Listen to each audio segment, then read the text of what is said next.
ರಾಜ್ಯದಲ್ಲಿ ಕಾಂಗ್ರೆಸ್ ಶಾಸಕರ ಪ್ರವಾಸ ವಿಚಾರ ಸಿದ್ದರಾಮಯ್ಯ ಡಿಕೆ ಶಿವಕುಮಾರ್ ಸಮಾಧಾನ ಆಗ್ಬೇಕು, ಅದಕ್ಕಾಗಿ ಪ್ರವಾಸ ಕೈಗೊಳ್ಳುತ್ತಿರಬೇಕು. ಆದ್ರೆ ಈ ಸಮಯದಲ್ಲಿ ಪ್ರವಾಸ ಒಳ್ಳೆಯದಲ್ಲ. ಜನರು ಸಂಕಷ್ಟದಲ್ಲಿದ್ದಾರೆ. ರಾಜ್ಯದಲ್ಲಿ ಒಂದೇ ಒಂದು ಮನೆ ಕೊಟ್ಟಿಲ್ಲ. ಮೈಸೂರಿನ ಜಿಲ್ಲೆಗಾದ್ರೂ ಒಂದು ಮನೆ ಕೊಡಿ. ಕೇಂದ್ರದಿಂದ 15 ಹಣಕಾಸು ಆಯೋಗದಿಂದ ಹಣ ಬರುವುದು, ಅದು ಕೂಡ ಈಗ ಬರಲ್ಲ. ಸಿದ್ದರಾಮಯ್ಯ ಏನನ್ನು ಗಮನಿಸುತ್ತಿಲ್ಲ. ರಾಜ್ಯದ ಆಡಳಿತ ಸಂಪೂರ್ಣ ಕುಸಿದಿದೆ. ಅಧ್ಯಯನಕ್ಕಾಗಿ ಶಾಸಕರು ವಿದೇಶ ಪ್ರವಾಸ ಹೋಗೋದು ಕಾಮನ್. ಆದ್ರೆ ಈ ಪ್ರವಾಸ ಏನು, ಯಾಕೆ, ಜೊತೆಗೆ ಸೂಟ್ ಕೇಸ್ ಹೋಗುತ್ತಾ ಗೊತ್ತಿಲ್ಲ. ನೋಡೋಣ ಮುಂದೆ ಏನಾಗುತ್ತೆ. ಸುದ್ದಿಗೋಷ್ಠಿಯಲ್ಲಿ ಮಾಜಿ ಸಚಿವ ಸಾರಾ ಮಹೇಶ್ ಹೇಳಿಕೆ. ಹಿಂದುಳಿದ ವರ್ಗ ಒಂದಾಗಬೇಕು ಎಂಬ ಯತೀಂದ್ರ ಹೇಳಿದ ವಿಚಾರ. ಹಿಂದುಳಿದ ವರ್ಗಕ್ಕೆ ಯಾಕೆ ಎಂಎಲ್ಸಿ ಕೊಡಲಿಲ್ಲ? ಯತೀಂದ್ರಗೆ ಯಾಕೆ ಎಂಎಲ್ಸಿ ಕೊಟ್ರು? ಸಿದ್ದರಾಮಯ್ಯ ಮಗ ಹಿಂದುಳಿದಿದ್ದಾರಾ? ನಿಮಗೆ ಹಿಂದುಳಿದ ವರ್ಗದವರ ಮೇಲೆ ಕಾಳಜಿ ಇದ್ರೆ ಬೇರೆಯವರಿಗೆ ಎಂಎಲ್ಸಿ ಮಾಡಬಹುದಿತ್ತು. ಓಟ್ ಹಾಕೋಕೆ ಅಲ್ಪಸಂಖ್ಯಾತ ಹಿಂದುಳಿದವರು ಬೇಕೋ, ಅಧಿಕಾರಕ್ಕೆ ನೀವಾ? ಯತೀಂದ್ರ ಸಿದ್ದರಾಮಯ್ಯ ಹೇಳಿಕೆಗೆ ಸಾರಾ ಮಹೇಶ್ ಟಾಂಗ್ ಕೊಟ್ಟಿದ್ದಾರೆ. ವಿದೇಶ ಪ್ರವಾಸವನ್ನು ಕೈಗೊಂಡಿರುವಂತದ್ದು ಶಾಸಕರು ಮತ್ತೆ ಮಂತ್ರಿಗಳು. ಈಗ ಹಿಂದೆ ಗಾದಿ ಇತ್ತು, ಸಾಲನಾರು ಮಾಡಿ ಅದೇನು ತುಪ್ಪ ಏನದು ಅಂತ ಅಲ್ಲ ರೀ, 17 ಸಾರಿ ಬಜೆಟ್ನ ಮಂಡನೆ ಮಾಡಿ ತಾವು ಅನುಭವ ಇರ್ತಕ್ಕಂಥವ್ರು ಹಿರಿಯರು ಇವತ್ತು ಪ್ರವಾಸ ಬೇಕಾ? ರಾಜ್ಯದ ಜನಕ್ಕೆ ಎಷ್ಟು ಲಕ್ಷ ಕೋಟಿ ಬಿಲ್ಗಳಿದಾವೆ ಡೆವಲಪ್ಮೆಂಟ್ ವರ್ಕಲ್ಲಿ.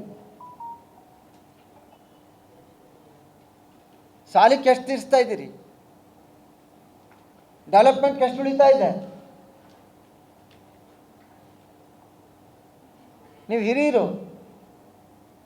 GDP ಎಲ್ಲ ರೇಟನ್ನು ಡಬಲ್ ಮಾಡಿ ಅಲ್ಲಿಂದ ಆದಾಯ ಕ್ರೋಢೀಕರಣ ಮಾಡಿ ನಾನು ಆ ಲಿಮಿಟಿನ ಮೀರಿಲ್ಲ ಅಂದರೆ ನೀವು ಎಲ್ಲಿ ಏನಕ್ಕೆ ಹಿಂಗೆ ಮಾಡ್ತಾ ಇದ್ದೀರಾ? ಈಗ ಬೇಕಾ ಪ್ರವಾಸ? ಮೋಸ್ಟ್ಲಿ ನನ್ನ ಕೆಲವು ಸ್ನೇಹಿತರು ಅಲ್ಲೂ ಕೂಡ ಇದ್ದಾರೆ, ಅವ್ರು ನಾವು ಹೋಗಲ್ಲ ಅಂತ ಹೇಳಿದ್ರು. ಅದೇನು ಸಮಾಧಾನ ಮಾಡೋಕ್ಕೋ ಏನು ಅಂತ ನಮ್ಗೆ ಗೊತ್ತಾಯ್ತಾ ಇಲ್ಲ. ಇವತ್ತಿನ ವ್ಯವಸ್ಥೆನಲ್ಲಿ ವಿದೇಶ ಪ್ರವಾಸ ಸರಿಯಲ್ಲ ಅಂತೇಳಿ ನನ್ನ ವೈಯಕ್ತಿಕ ಅಭಿಪ್ರಾಯ.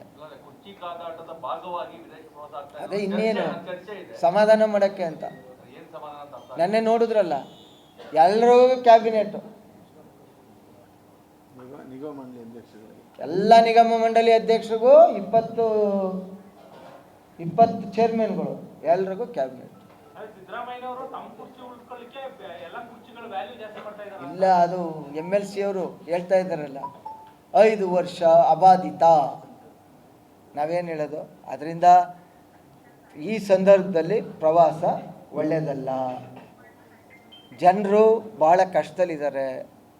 ದಯವಿಟ್ಟು 3 ವರ್ಷ ಆಯ್ತಲ್ಲ ಸ್ವಾಮಿ, ಬಡವ್ರಿಗೆ ಮನೆ ಕೊಡಿ ಸ್ವಾಮಿ. ಹೋಗ್ಲಿ, ಯಾವ ತಾಲೂಕಲ್ಲಿ ಯಾರಿಗೆ ಮನೆ ಕೊಟ್ಟಿದ್ದೀರಾ?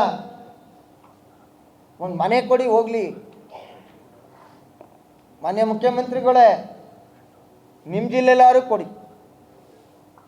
ಮನೆ ಕಟ್ಟಕ್ಕೆ ಕಾಯ್ತಾ ಇದ್ದಾರೆ. ಕೇಂದ್ರದಿಂದ 1500 1600 ಮನೆ ಒಂದೊಂದು ತಾಲೂಕಿಗೆ ಬಂದಿರೋದು ಬಿಟ್ಟರೆ 1750 ಮನೆ ಏನೂ ಬಂದಿಲ್ಲ. ಇನ್ನು ಹೆಂಗೋ 15 ಫೈನಾನ್ಸು ಅಮೌಂಟ್ ಬರ್ತಿತ್ತು. ಕಾರ್ಪೊರೇಷನ್ ಇಲ್ಲ, ಜಿಲ್ಲಾ ಪಂಚಾಯಿತಿ ಇಲ್ಲ, ತಾಲೂಕ್ ಪಂಚಾಯಿತಿ ಇಲ್ಲ, ಅದು ದುಡ್ಡಿಲ್ಲ. ನುಡಿದಂತೆ ನಡೆದ ಸರ್ಕಾರ. ಅವ್ರಿಗೇನು ಗೊತ್ತಾಯ್ತಾ ಇಲ್ವಾ? ಅವು ಇಷ್ಟೊಂದು ಅನುಭವ ಇರ್ತಕ್ಕಂಥವ್ರು ಈಗ ಪ್ರವಾಸ ಬೇರೆ. ನಿಮ್ಮೆಲ್ರಿಗೂ ನಮಸ್ಕಾರ. ತಮ್ಮ ಸಮ್ಮಿಶ್ರ ಸರ್ಕಾರ ಇದ್ದಾಗ ತಾವು ವಿದೇಶ ಪ್ರವಾಸದಲ್ಲಿದ್ದಾಗ ಸರ್ಕಾರದ ವಿಚಾರಗಳು ಸ್ಥಿತಿಗಳು ಬದಲಾಗಿತ್ತು. ಅದೇ ಮುಂದುವರೆದ ಭಾಗವಾಗಿದೆ ಸರ್. ಅದು ಕೆಲವು ಕಮಿಟಿಗಳಿಗೆ ಸ್ಟಡೀಸ್ ಮೇಲೆ ಒಂದು ಸಾರಿ 5 ವರ್ಷದಲ್ಲಿ ಕಳಿಸ್ತಾರೆ. ಈ ಥರ ಹೋಲ್ಸೇಲ್ ಆಗಿ ಇದೇ ಫಸ್ಟ್ ನೋಡ್ತಾ ಇರೋದು. ಈ 15 ವರ್ಷ ನಾನು ಶಾಸಕ ಇದ್ದಂಥ ಸಂದರ್ಭದಲ್ಲೂ ಕೂಡ ಒಂದು ಬಾರಿ ಇಂಥ ವಿಚಾರಗಳ ಮೇಲೆ ಅಧ್ಯಯನ ಮಾಡಬೇಕು ಅಂತೇಳಿ ಕೆಲವು ಕಮಿಟಿಗಳನ್ನ ಕಳಿಸ್ತಾರೆ. ಆದರೆ ಇದು ಸಾಮೂಹಿಕವಾಗಿ ಕಳಿಸ್ತಾ ಇದ್ದಾರೆ. ಮೋಸ್ಟ್ಲಿ ಇದು ಸಾಂತ್ವನ ಹೇಳಕ್ಕ, ಇಲ್ಲ ಅಲ್ಲೆಲ್ಲ ಏನಾದ್ರು ಸಮಾಧಾನ ಮಾಡೋಕ್ಕ, ಅಥವಾ ಬೇರೆ ಏನಾದ್ರು ವಿಚಾರಗಳು ಉಂಟಾ, ಏನಾದ್ರು ಇದು ಪ್ರವಾಸದ ಜೊತೆಗೆ ಯಾರು ಸೂಟ್ ಕೀಸ್ಕೆಟ್ಗಳು ಏನಾರು ಇದಾವ?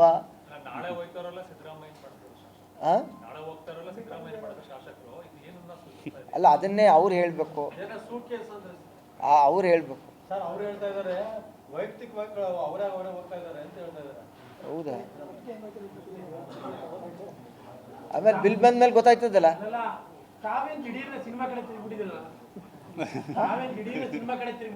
ಜನ ಸ್ವಲ್ಪ ಫ್ರೀಯಾಗಿ ಬಿಟ್ಟಿದಾರಲ್ಲ. ಒಂದು ಇವತ್ತಿನ ವ್ಯವಸ್ಥೆ ಹೆಂಗಿದೆ, ಅಧಿಕಾರಿಗಳ ವ್ಯವಸ್ಥೆ ಹೆಂಗಿದೆ, ಏನು ಒಂಚೂರು ಸಿನಿಮಾದಲ್ಲಾದ್ರೂ ತೋರ್ಸೋಣ ಅಂತ ಪ್ರಯತ್ನ ಮಾಡ್ತಾರೆ. ಜೂನ್ಗೊಂದು ರಿಲೀಸ್ ಆಗುತ್ತೆ ಸೆಲೆಬ್ರಿಟಿ ಅಂತೇಳಿ, ತುಂಬ ಚೆನ್ನಾಗಿದೆ. ಇನ್ನೊಂದು ನೆಕ್ಸ್ಟ್ ಡೇಟ್ ಫಿಕ್ಸ್ ಮಾಡಿದ್ಮೇಲೆ ಹೇಳ್ತೀನಿ. ಅದು ಸಾಂಸಾರಿಕವಾದಂಥ ಚಿತ್ರ ಮತ್ತು ಲವ್ ಸ್ಟೋರಿ ಎರಡೂ ಇದೆ. ಅದು ಒಂದು ಪಾರ್ಟ್ ಇರುತ್ತೆ. Thank you. ನಮಸ್ಕಾರ.